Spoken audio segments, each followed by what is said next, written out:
I thought that because I was so messy and such an artist, there's no way I could be a perfectionist. And one of the biggest challenges in my life is my perfectionism. And learning about ADHD and getting tools for ADHD has helped me release that as it comes up in my experience every day, you know? That's, again, why humor is so important for me.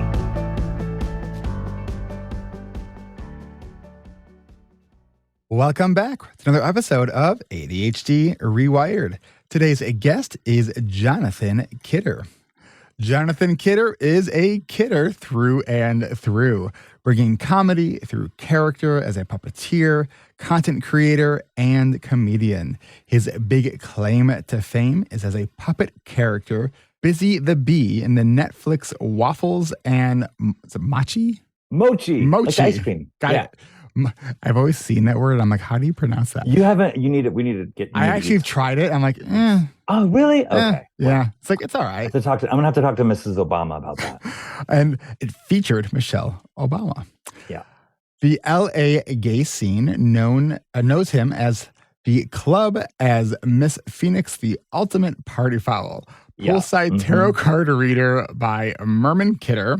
Yeah. And through his party portraits, he calls kidderatures. That's right. I see what you did there. You're doing great. Kidder makes things fun using the power of personification and character to help him keep track of time. Hello. So let's get into this. So if I could turn back time. I can already tell this is going to be a great interview. All right. Let's hang. We're at the club. We're chilling at the club. Yeah. All right. Pour yourself a glass of wine. I'm going to have a club soda because I'm sober. And let's get into it. Hello, everyone. Hello. ADHD reWired community. How long have you been sober for? And the rest of the world. It is January 28th, 2020 is my the date.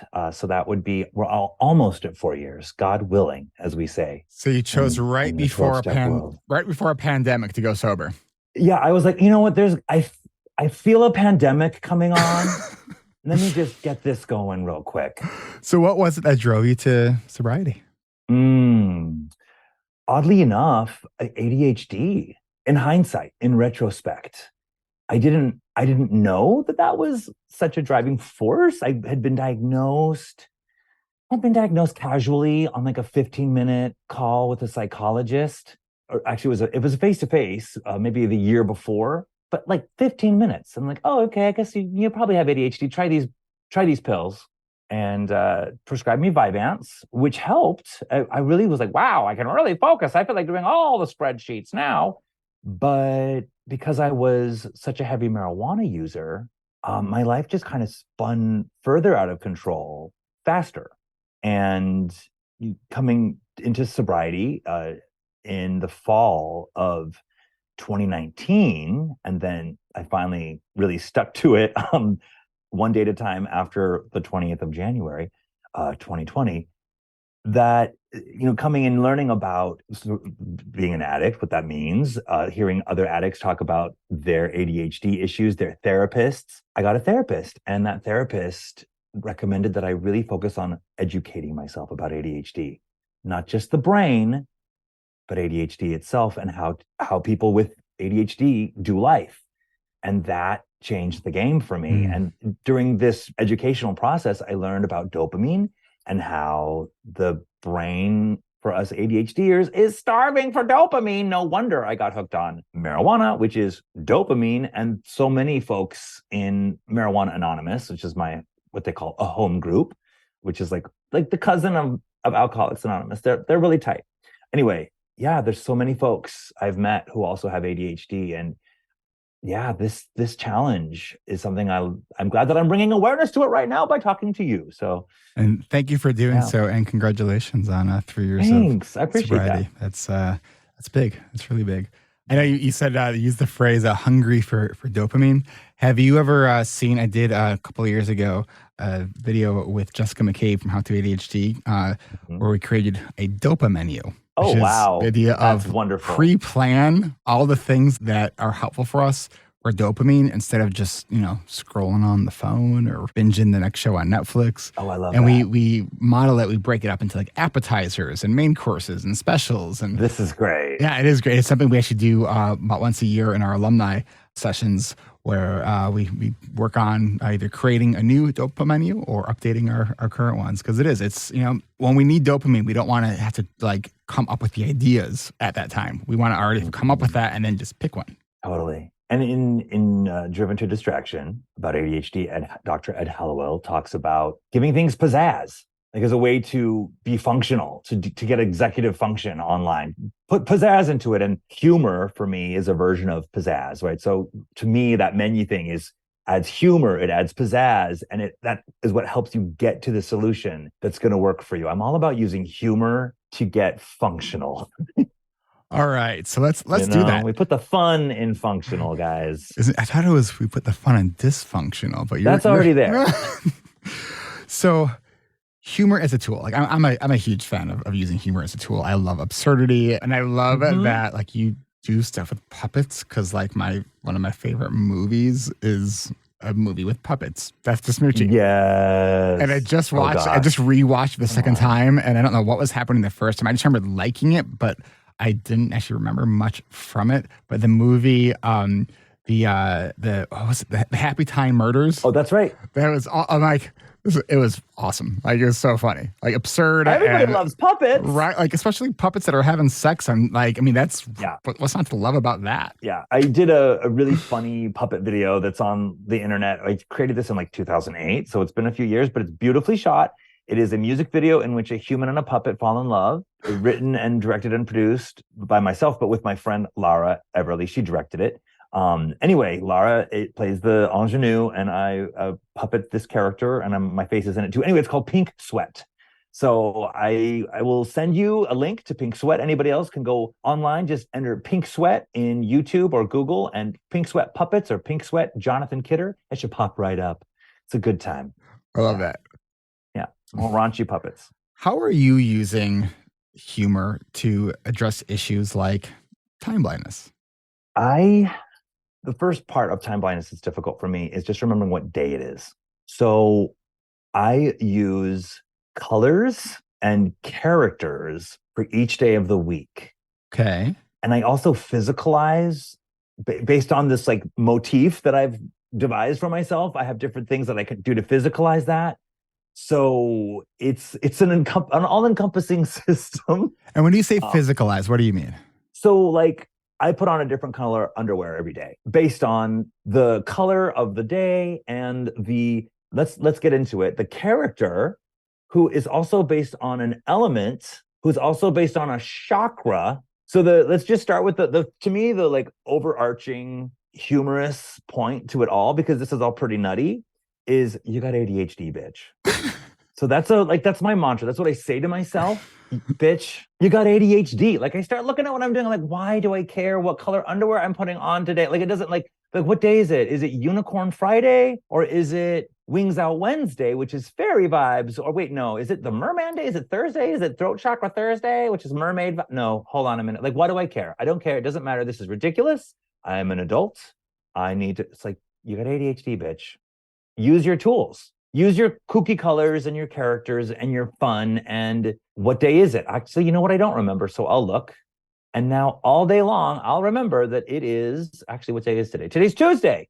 And when you say you look, like, do you look down and see what kind of underwear you're wearing to know what day it is?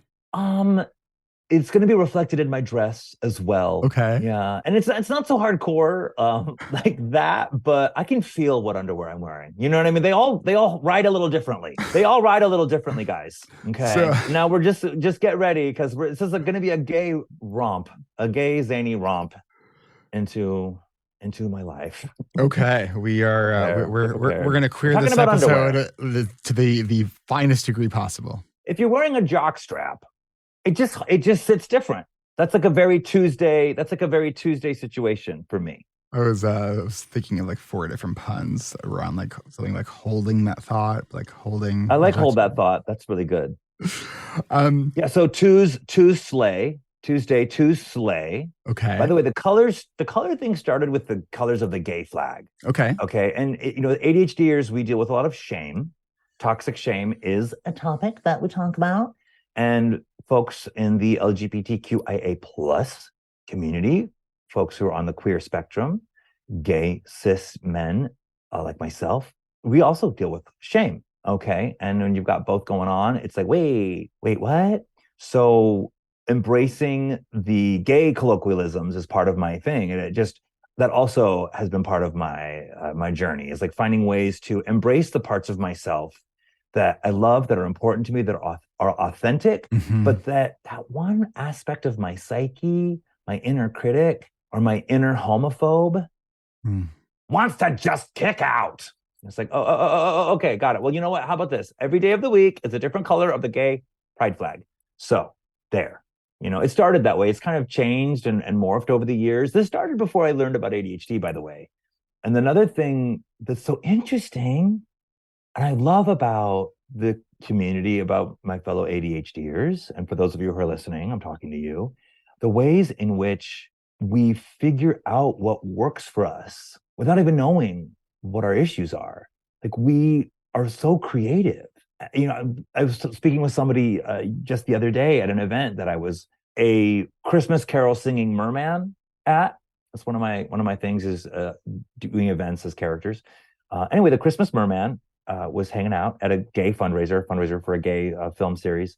Anyway, and this gentleman and I were talking about ADHD, and he has devised a whole system to help him remember things and keep track of dates that he invented before he was even diagnosed. Mm. So, I really kind of reaching out to those of you who have that going on in your life in some way or another.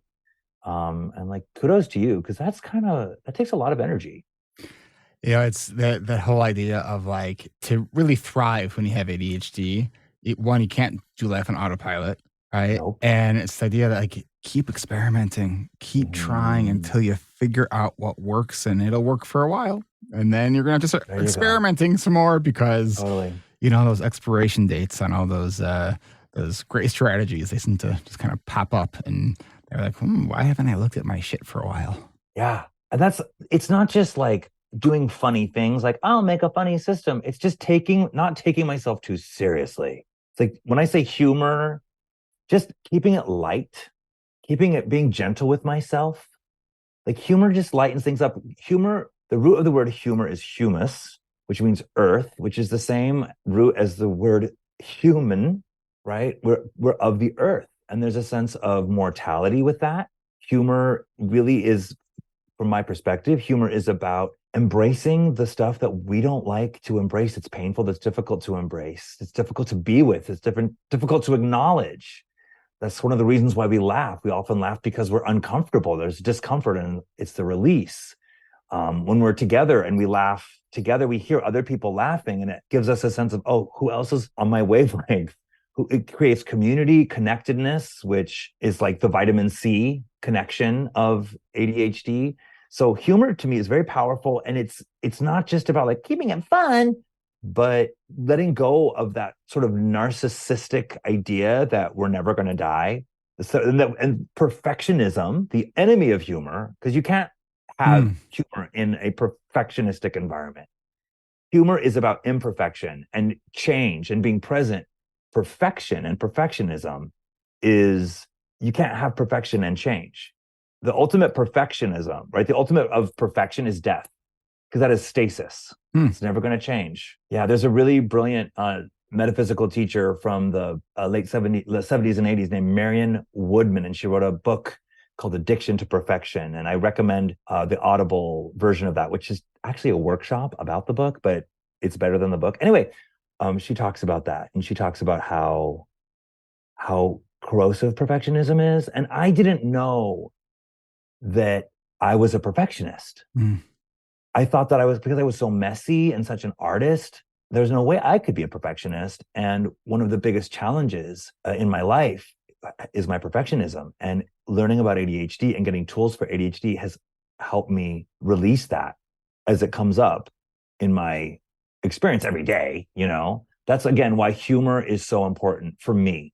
So what are some of the ways that you've addressed some of your perfectionism through humor and other Oh my gosh, strategies? this is fun. Okay. And this is like, I feel like y'all who are listening, watching, like this, you're going to play along. Okay. So I like to name the different aspects of my consciousness, of my being. If you're into therapy, you've probably heard of internal family systems or inner family systems, the work of Dr. Jason Schwartzman. The movie Inside Out is based on that. Okay. Anyway, but you've heard of your inner child, right? So I have an inner perfectionist, and her name is Perfecta. Basically drag. I basically use drag to help me deal with my inner critic. And sometimes Perfecta, we need her. And she's not leaving the team. She's one of my parts, as they say in inner family systems therapy, parts therapy. She's one of my parts. She's a part of me. She's not going anywhere, but we can give her a job that's better. Sometimes you really need the perfectionist to show up, and my perfectionism can really make my work shine. However, not when I'm trying to get ready for this podcast. Look at my makeup. What am I wearing on my face? I've got makeup caked all over my face. It's like, dude, you need to get, Eric is going to be waiting for you if you don't sit down and turn your light on, which of course I have a ring light. Perfectionism, perfecta. And what I can do when I notice that happening is I can be like, okay, bitch, perfecta, perfecta, perfecta. It's my own thoughts. It's like, oh my God, I need to do this and I need to do that and I need to perfecta. And I'll take a deep breath, and you can take a deep breath with me if you want, into my nose. 1, 2, 3. And there's so much self-love. There's so much love in that breath and that willingness to just take a moment. And then it's like, girl, hold on. You know what? It's not that important. It doesn't matter. I'll go back to my intention. What am I really here to do? I'm here to support Eric in his intention to support this whole community of people. I can really just be with him and let him take the lead. This isn't an audition. I'm not trying to book a commercial. If people see a pimple on my face, that's not going to hinder Eric's mission or mine to shine my light and share. You know what I mean? So especially, Jonathan, since this is a podcast, and I don't think anyone's going to see everyone. us. I only watch podcasts, by the way. I never listen to podcasts. I listen to books. So to me, like, how have you read that book? In my head, I'm like, you mean that podcast? A book is a podcast, and a podcast is a video. Because I want to see who's talking. I gotcha. I love character. I'm like, who is this voice? What face belongs to this voice is what I want. I think I told you my recurring idea that I've had about creating a video podcast using puppets, where it's serious conversations, but using puppets. No, I'm waiting for you. Listen, I'm ready. I'm ready right now. This puppet this is a donkey. He's from Folkmanis, which I wanted you guys to see this. If you're not watching, go to folkmanis.com. It's one of my favorite companies. They're not a sponsor, but they have great characters. And so anyway. I've always wanted to what are we talking about? I've always wanted to just have a nice long conversation with an ass. Well, this is your time. Hey guys. Oh my God, this needs to be a video podcast now. I'm here for you, Eric.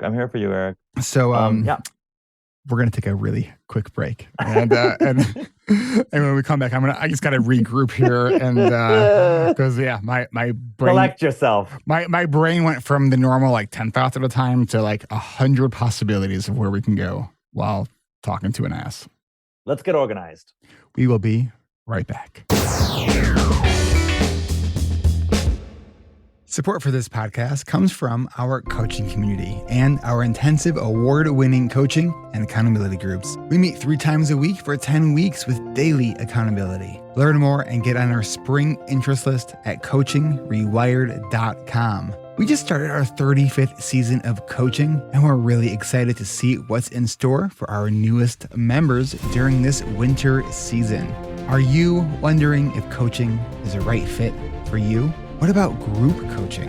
What if you could work alongside other adults with ADHD to develop the skills and strategies to reduce feelings of overwhelm and take control of your life? And on those days where the ADHD wins, what if you could have a team that will be there for you to help you figure out what you need to do to get a fresh start on tomorrow?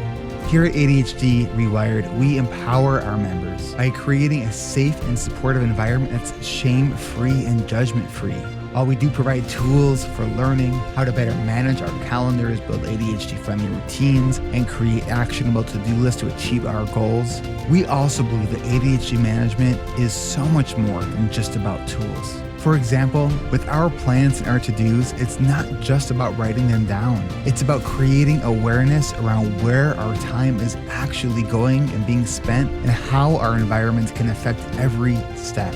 Once we gain time wisdom, that's when it becomes easier to manage our energy, budget our time, and set better boundaries so that we can engage in the things that truly matter to us. It's also about having a supportive community behind us to cheer us on and point out our strengths that we have, especially when we are feeling stuck. If this sounds like the group that you've been looking for, go to coachingrewired.com and get your name added to our spring interest list so you can stay up to date for when our spring registration kickoff events will be. Growth happens here at coachingrewired.com. All right, we are back now. We're back. Jonathan has, I think, taken his hand out of the ass. I have. And I brought this for you. I was like, I feel like the ass is the way to go. I feel like Eric is a comedian. He's gonna want to make puns. Like, let's bring the ass out here. This is the ass puppet from Folk Manus Puppets. Hello. So, where do you find that balance between, managing your ADHD and making a full ass out of yourself? Or is it just something that you just don't even care? Well, that's, we were just talking about my inner voice, my inner perfectionism, which I call perfecta, and personifying, giving names to the different aspects of consciousness. I knew that was going to fall. Something just fell behind me. Anyway, I want to pull that prop into this conversation eventually. So, like, making an ass of myself, right? It's something that I think I became a comedian and a comedy-oriented person because of not being able to do life like everybody else. I remember it coming out really strong in math class, like always making jokes and never being able to get the answers correct. But that same kind of mental energy of like trying to figure a math equation out and being in that space as you are in a math class, but then figuring my teacher out. Like, how can I make her laugh? And like, it worked.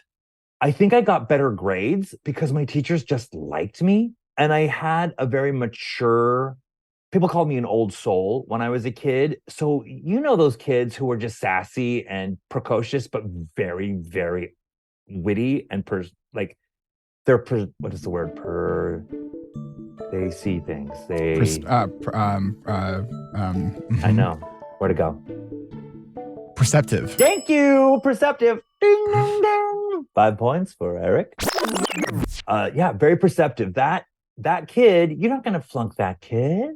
You know what I mean? Throw him a bone. Throw that gay little kid a bone. Help him get through geometry class. So being an ass of myself, but I'm not always able to make the funny. I'm not always able to make everybody laugh at me. Sometimes it does happen to me and people are laughing at me, or I'm just failing and thinking that people are laughing at me. Being embarrassed is the most difficult feeling in my body to tolerate. Like, I know where it lives in my stomach. It lives in my gut, right? My solar plexus.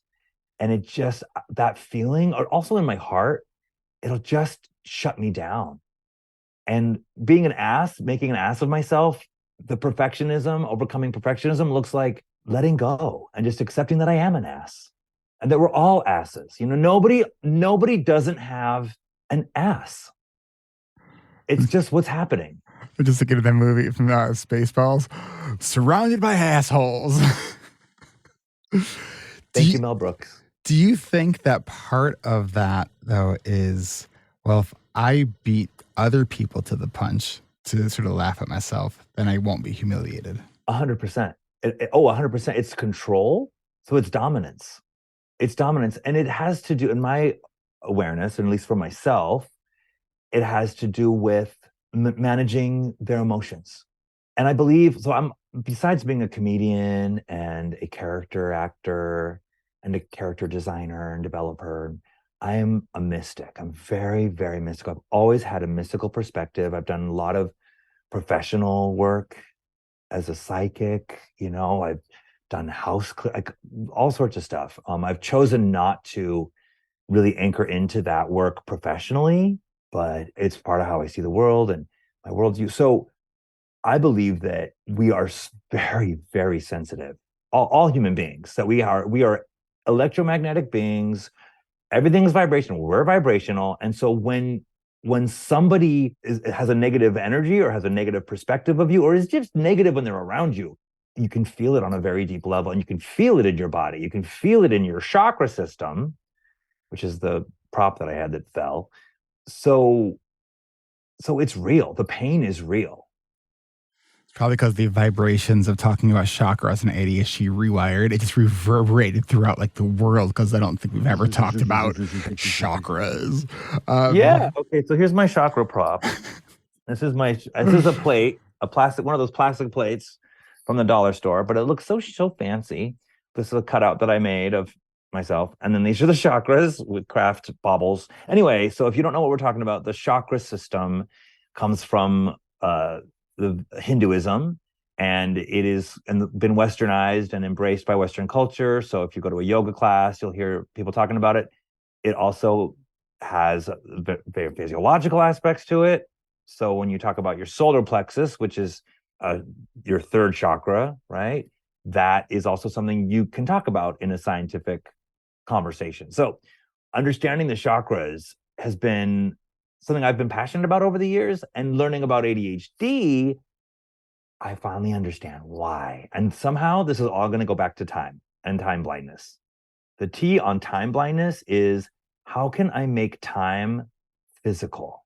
How can I make it around me? And how can I make it something I can touch?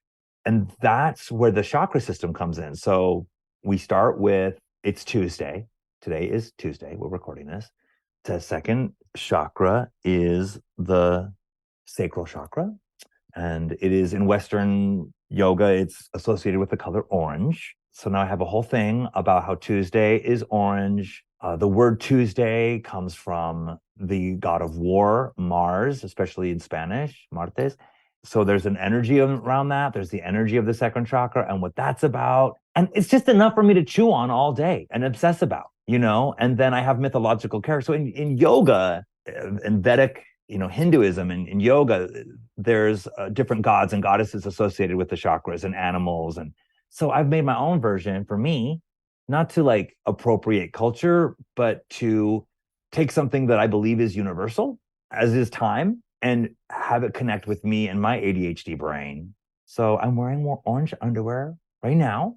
And I'm putting on my underwear in the morning. I was like, well, what color underwear? I was like, well, it's Tuesday, bitch. You got ADHD, bitch. It's Tuesday. Put on your orange underwear. Take a deep breath if you want, 1, 2, 3, into your second chakra. And remember that today it's about Mars energy. So don't be afraid of conflict. I'm a very conflict avoidant. At least here's the word for me on Tuesday is boundaries. Like, am I acknowledging the boundaries that people are crossing? Am I aware of my boundaries? Like, remember about boundaries, right? As an empath and as a recovering codependent, another thing I learned about in my sobriety journey, I had no idea what that word meant. Boundaries are a big thing.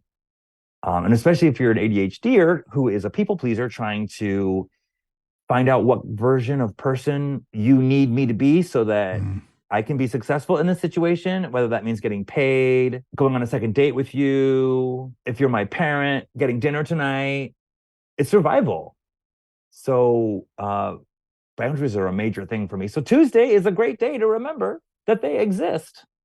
Do you ever think about boundaries in terms of boundaries on your time? Thank you. Let's bring it back to time, Eric Tivers. Yeah, as a matter of fact, I do.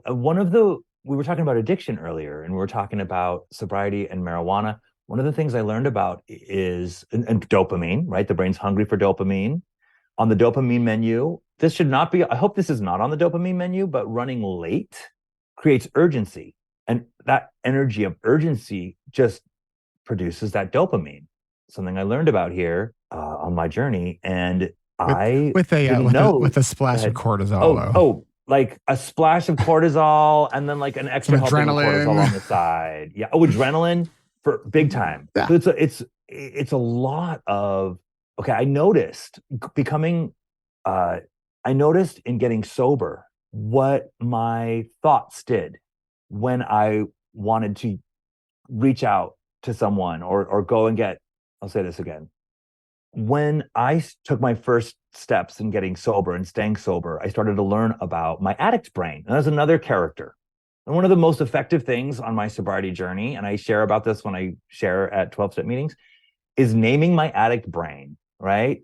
What's this? Mr. Addict Brain. It's really, I just call it addict brain. I'm Okay. going to be honest with you. I don't have a fancy name for that one. My codependent voice is Coco. My perfectionist voice is Perfecta, but my addict brain is just, hey, addict Oh, I brain. love that, Coco. So, yeah. So the addict brain is like, I notice how my brain will do things and create thoughts and cravings that don't seem to be related to the drug of choice, but kind of steer me in that direction. And I noticed that it was doing that after being sober for months, doing that with being late. Like, I know I need to leave. I know when I need to leave. I'm ready to leave. Why aren't I leaving? And I'm like, my brain is trying to get something right now. Like, my cravings are taking over. My addict brain is involved in this. And I started to learn about the way that running late creates urgency, creates dopamine, creates adrenaline. So back to boundaries. Boundaries with yourself is a huge topic. And recognizing that this is my addict brain taking over, trying to make me late right now. It honestly just makes it all smaller. Like, takes that adrenaline that's already making me go, oh, what's going on? I can't leave. Why can't I leave? I need to leave. I don't know what's going on. It takes that whole conversation. I was like, oh, I get it. You got ADHD, bitch. Your brain's hungry for adrenaline. Well, we're not going to do that right now. And then I'll take a breath. That's one of my main tools, is just taking a breath. Ooh. And then it's like, okay, do I really need to pack another bag full of extra clothes? Or is the one that's already in the car from yesterday when I didn't unpack it fine? Like, you know what? It is. And if I go back into my room, I probably won't come out for another 20 minutes. And I was supposed to leave 5 minutes ago. So I'm going to leave. And I'm just be like, okay. And in that conversation with myself, when I'm chilling out, I'm already starting to move out the door. It's like the other part of my consciousness that knows it's time to get in the car. It's like taking over, you know? You mentioned about externalizing time. Are there strategies that you have created in your environment to specifically help you with when you know it's the time you got to go, but you're your addict brain Yeah. was saying, yeah, we'll wait a few more minutes. Yep. What strategies have And you my come up addict brain, I with? wish my addict brain said, well, wait a few more minutes. My addict brain says, we're totally leaving right now. We are leaving. This is what leaving looks like. Leaving looks like you running back into your closet and just getting a different shirt. That's what leaving is, you know? Anyway, It sounds like what are some I'm strategies? guessing one of Go ahead. his favorite lines is just one more. Oh, yeah. Just one more? Yeah. Exactly. What's But that commercial? I don't know, but if I had a The dime commercial. for every time Yeah. I said just one more, just Oh, five more minutes, like I'd be a rich man. welcome to Addict World. Hello. Okay, so making time external for me. What is crucial, and I'm not wearing it right now, which is, like I said, I was rushing to get onto the Zoom call. I was like, "Where's your watch, kidder?" Again, I could beat myself up about that. That's perfecta, right? Like, where is your watch? You know you need a watch. You're on an ADHD podcast, and I'm like, why are you wearing a watch? It's like, girl, I have ADHD, honey, but thank you for sharing. So that's crucial. Like, always having a watch on. That really does it for me, big time. Having clocks where I can see them, having too many clocks. Me too. Like, why do you have so many? Why do you have so many clocks? Because I have ADHD, bitch. And then this is my timer. I have a few timers. I have a cute little one, the time timer, Uh-huh. that I glued eyes onto. Nice. But I didn't have enough time to get out of my car. It's in my car because I was doing a gig at an event recently, drawing caricatures, these quick draw caricatures that people love that I do at parties. And I bring him with me so I don't, I do them quickly. Anyway, but I also have a big version. This is Big Mama. That is like the most ginormous time timer. What I'm gonna do to her, and you got to check back, guys, is she's gonna get these. I have these beautiful big sunglasses, like girly, like pointy sunglasses. This is Big Mama, and she I mean, tells that's me not that the we have 12 inch. five That's more what is minutes. that? Like the 24-inch version of the time timer? She's a large time timer. Okay. And what is great about her is two things. Thank you. She helps me by just being huge. You can put her in the back, like on a phone call or whatever. You can put her out there where nobody can really see her, and you can see her. And then just even though I'm not using her, just the fact that this big ass timer is sitting around, it's like, oh yeah, time. Just So remembering that time exists and is a thing. so it sounds like with time, Jonathan, you're very much of a size queen. That's exactly. I'm not going to deny it. I'm not going to deny it. I'm also not going to deny that we need to take a quick break. Okay, But we will take a break. be right back. On that note. So you know that part of the show where I make kind of a fake parody ad? So this is where that would go. But this time it's going to be for an ad that doesn't actually exist. Just because I'm on the struggle bus right now and I'm just not feeling it at this very moment. But you know what does exist? Just the awesomeness of this ADHD community. I just want y'all to know I really do love you and appreciate all of you so much. If you want to connect with us, you want real support, come check out the website, ADHDrewired.com, to see what we have going on. You can join our coaching groups, our co-working community, our Facebook community, Patreon. I'm probably forgetting something because I'm recording this when my meds have worn off. So, yeah, that's the real support. No fake ad this week. We'll come back with one next week. Hey, and if you have any ideas, because I'm sure that there are some of you listening that when you hear those fake ads, like, oh, here's an idea. Hey, shoot it to me. I'll give you credit for it. All right. You can send that to support at ADHDrewired.com. I just put in the subject line, fake ad. All right. Now back on with the show.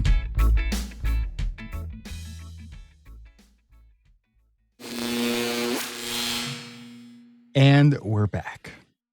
All right, so we're here at the third half of the show, and so we were talking about the different tools using humor, absurdity to tackle things like time blindness. So, what are some of the other things that you've set up in your life where you are managing your ADHD, so your ADHD isn't managing you? Mm, yeah. I'm going to walk you through my little system for every day of the week. And I'm just going to walk y'all through it, mostly because it's useful, but also because it's fun and I'm proud of it. So here's my chakra man. Okay. Chakra person. So there's 7 major chakras, right? There happen to be 7 sort of major colors of the rainbow. The original gay flag is 7 colors. So we've got, here we are. Now, we're going to do a chakra for every day of the week. The challenge, buckle up, everybody. The challenge is the chakras are based on elements. Okay, earth, fire, water. So I'm going to walk you through my week, my chakra week. It's going to be way more information than anyone's ready for. The mystics, the psychics, the astrology, the tarot kids, y'all going to be right there with it. The yoga people, you're going to be obsessed with this. And for those of you who have no idea what that is, then you just I swear I'm not breaking out in a rash as we're talking about like mysticism and astrology. Yeah, you're actually getting a little flushed over there already.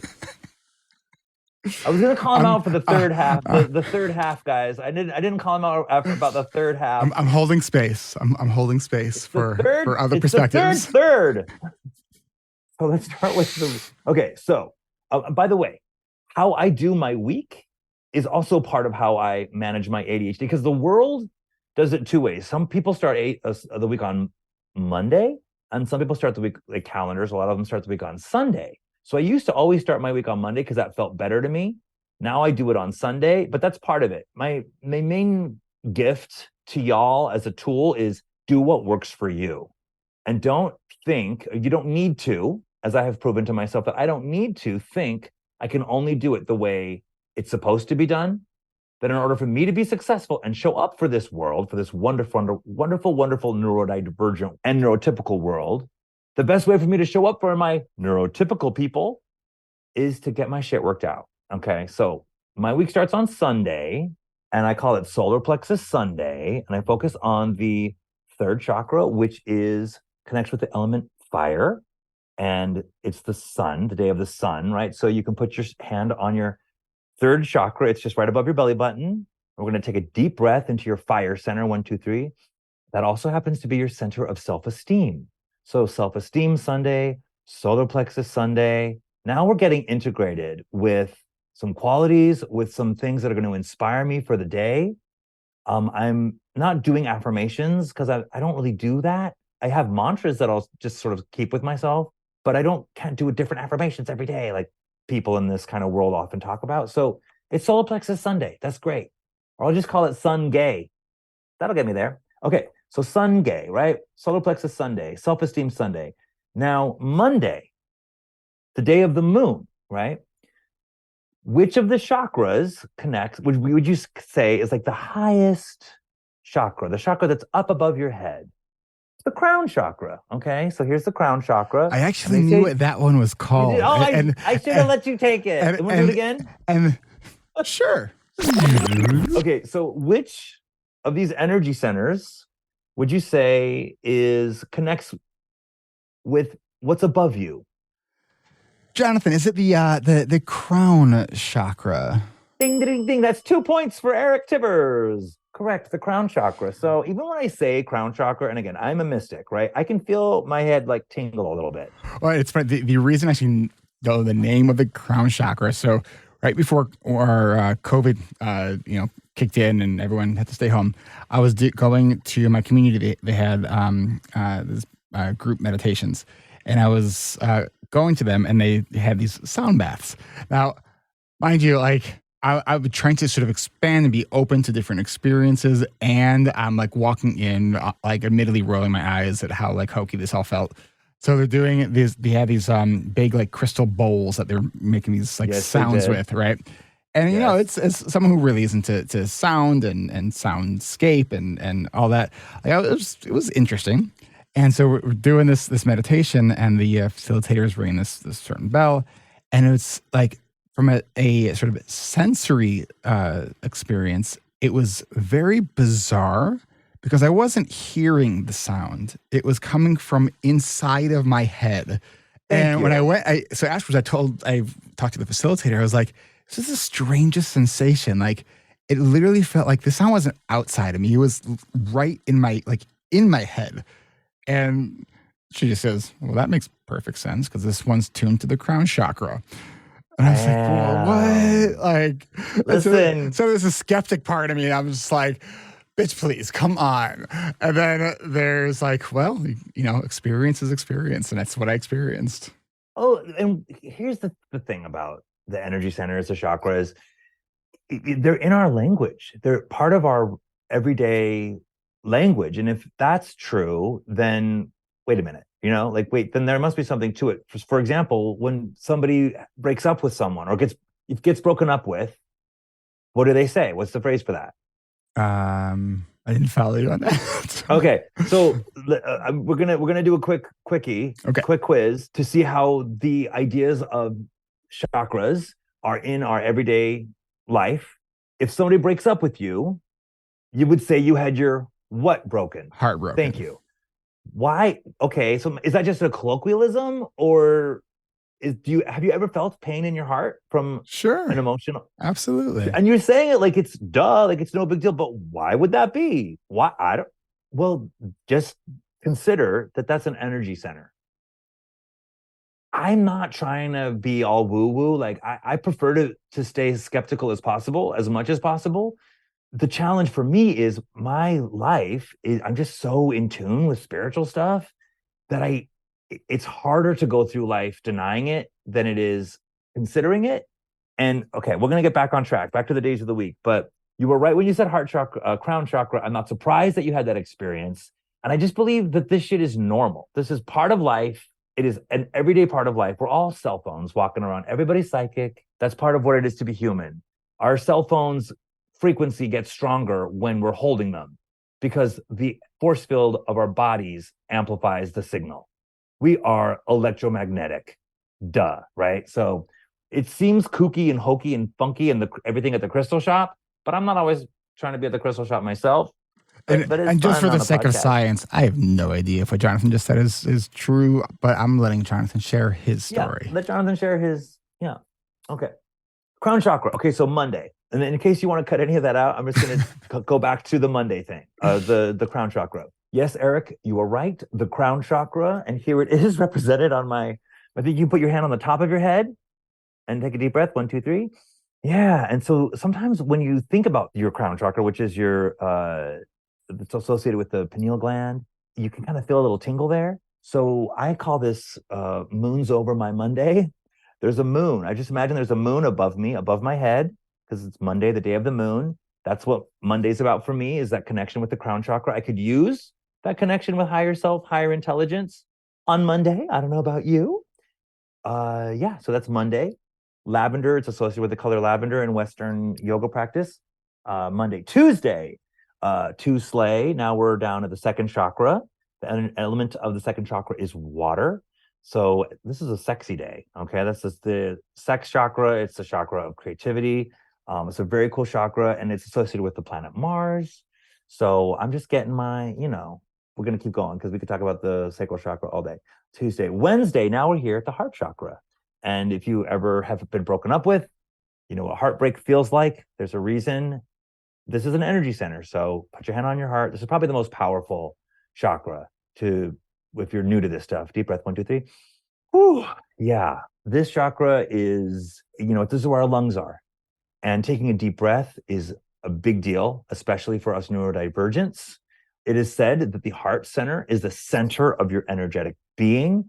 But I'm not here to talk about the chakras. I'm here to tell you how I use cool stuff that makes me laugh and inspires me to help me remember that it's Wednesday. So I call this Wings Out Wednesday. The element is air. That's fairy vibes. So I open my energetic wings, fairy vibes, airy fairy vibes on Wednesday. By the way, Tuesday, Tuesday, that's about like the werewolf and or the satyr. You could also put a satyr down there, like the goat Okay, so the crown chakra, that's angel. It's an angelic creature.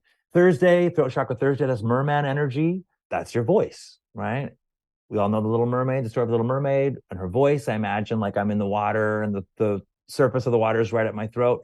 Communicating is very hard for me. Saying what I do and don't want is very hard for me. So throat chakra Thursday is a thing. And it is always helpful when I get to Thursday to remember where we are, because it starts to feel like the weekend to me. It's like, no, honey, it's Thursday. Then we have Third Eye Friday, which is crown, pardon me. Then we have Third Eye Friday, which is third eye energy, Third Eye Friday. This is unicorn vibes. I imagine having unicorn horns, shooting out of my head. The energy, the element of the third eye chakra is light. So on Friday, I'm like trying to look at the beauty in the world and be present to the color and the vividness and the beauty in other people. Thursday is not only about talking and self-expression, it's also about listening. And for us ADHDers, if they're not getting to the point, it's like, really? So that's a day to open my ears up. And did I get I think we did it all on Saturday. We'll round it out with Saturday. The root chakra, that's how we end the week. And that's important for me as an ADHD guy, not letting my ADHD control me, but me managing my ADHD. It's like, honey, it is Saturday. This is the last day of the week. Things I haven't done, people I haven't called. Now we're going back to the earth. Okay, what does your body make down there, right? And it puts it in the earth. Humus, humor, being human. And I call it Resetter Day. Like we are going to reset. And if anything that I didn't reset, Resetter Day. I like that. Resetter Day. Anything that I didn't reset, if I didn't do my laundry, I'm supposed to do it on Saturday. If I didn't do my laundry on Saturday, I don't worry about it all week long. I'm like, well, I'm going to try to do it next Saturday. And the reason I don't have any clean clothes is because I didn't do my laundry on Saturday. I made a mistake once. I'm not making a mistake over and over every day. It just, honestly, this just kind of organizes me. And one thing about ADHD I've learned is we like things that organize us. So all this to say, I've been doing this for years. This got me through the pandemic. When every day kind of rolled into another one, I was like, no, honey, it's Mermaid Day. Sing a song. You're a siren. Wear turquoise underwear. So let me ask you this then. So it sounds like you're using a lot of these connected ideas to sort of theme your days. Theming. Thank you. That's really what this is. So you're a creative. You're an actor. You do stuff where I imagine you have to remember lines. Oh yeah. How do you do that?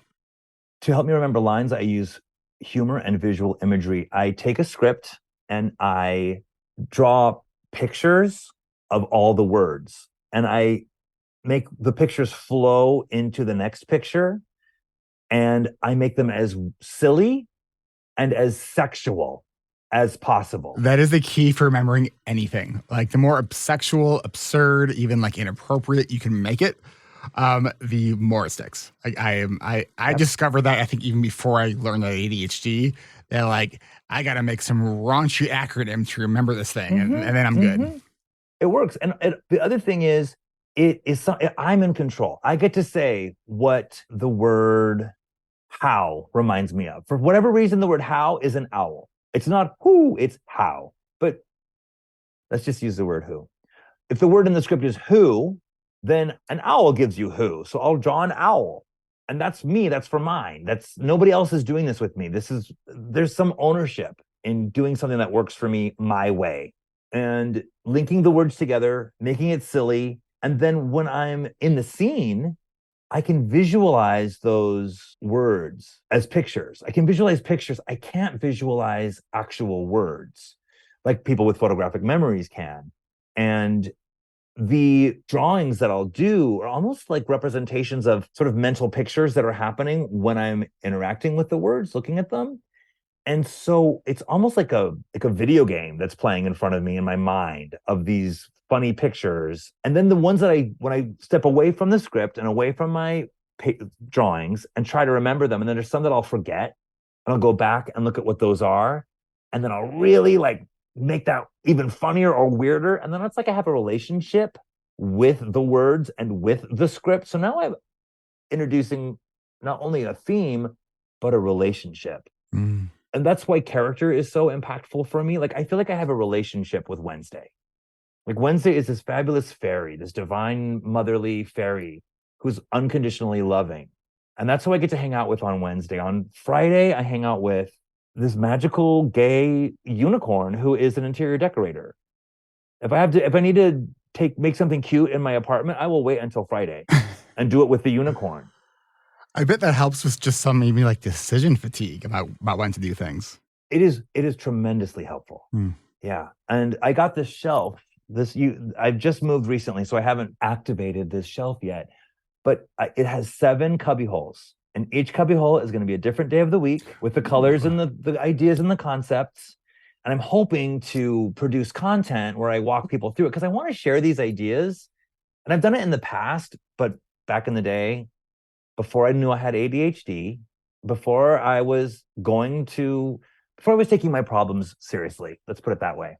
Before I was taking my problems seriously, I was trying to share these creative ideas, and I had so many issues. Now I've gotten a lot of those issues managed, and I'm now just finally really starting to put this stuff together so that I can monetize it, so that I can share it through my social media platforms.